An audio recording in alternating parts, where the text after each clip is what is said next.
बेंगलुरु के drugs case के सिलसिले में बॉलीवुड अभिनेता विवेक ओबरॉय के घर की गुरुवार को पुलिस ने तलाशी ली।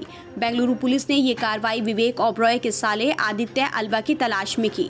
आदित्य अल्वा कर्नाटक के पूर्व मंत्री जीवा राज अल्वा के बेटे हैं। आदित्य पर ड्रग्स के धंधे से जुड़े होने का आरोप है। जम्मू कश्मीर में एक बार फिर राजनीतिक हलचल बढ़ गई है। जम्मू कश्मीर की पूर्व मुख्यमंत्री महबूबा मुफ्ती की रिहाई के बाद पीडीपी और नेशनल कॉन्फ्रेंस के नेताओं की बैठक हुई। अब आज एक और बैठक हो रही है जिसमें जम्मू कश्मीर के राजनीतिक दल गुपकार समझौते पर चर्चा कर रहे हैं।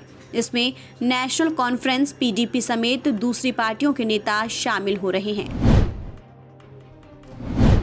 बिहार चुनाव के लिए रोहतास में एक रैली को संबोधित करते हुए बीजेपी अध्यक्ष जेपी नड्डा ने कहा कि मैं पीएम मोदी के कामों का लेखा जोखा लेकर आया हूं।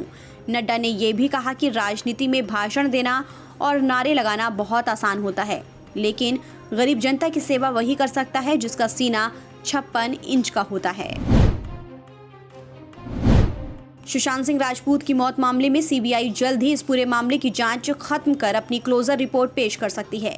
जानकारी के मुताबिक सीबीआई ने सुशांत की मौत में किसी भी तरह की गड़बड़ी से इनकार किया है। राजस्थान के सीएम अशोक गहलोत ने सरकारी अंग्रेजी स्कूलों को लेकर बड़ा ऐलान किया है। गहलोत ने कहा कि जहां भी महात्मा गांधी इंग्लिश स्कूल की मांग होगी वहां अगले बजट से नए स्कूल खोले जाएंगे। उन्होंने शिक्षा राज्य मंत्री से कहा कि वो इसके लिए तैयारी करें। फर्जी रेटिंग विवाद के बीच रेटिंग एजेंसी BARC ने अगले 3 महीनों के लिए टीवी चैनलों की साप्ताहिक रेटिंग पर रोक लगाने का फैसला किया है। एजेंसी ने अपने सिस्टम की पूरी तरह जांच करने के लिए 3 महीनों तक के लिए साप्ताहिक रेटिंग पर रोक लगा दी है।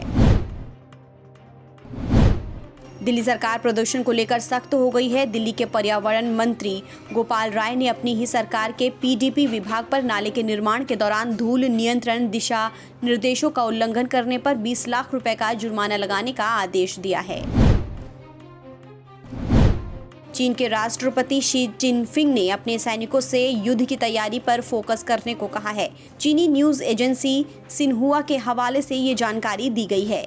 चीनी राष्ट्रपति ने कहा है कि सैनिकों को हाई अलर्ट पर रहना चाहिए। अपना दिमाग और ऊर्जा को युद्ध की तैयारी के लिए रखो।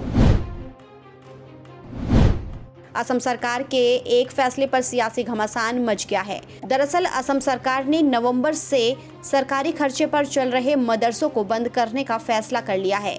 वहीं कांग्रेस नेता उदित राज ने मदरसों की फंडिंग पर बंदिश लगने के बाद कुंभ के आयोजन पर सवाल उठाए हैं।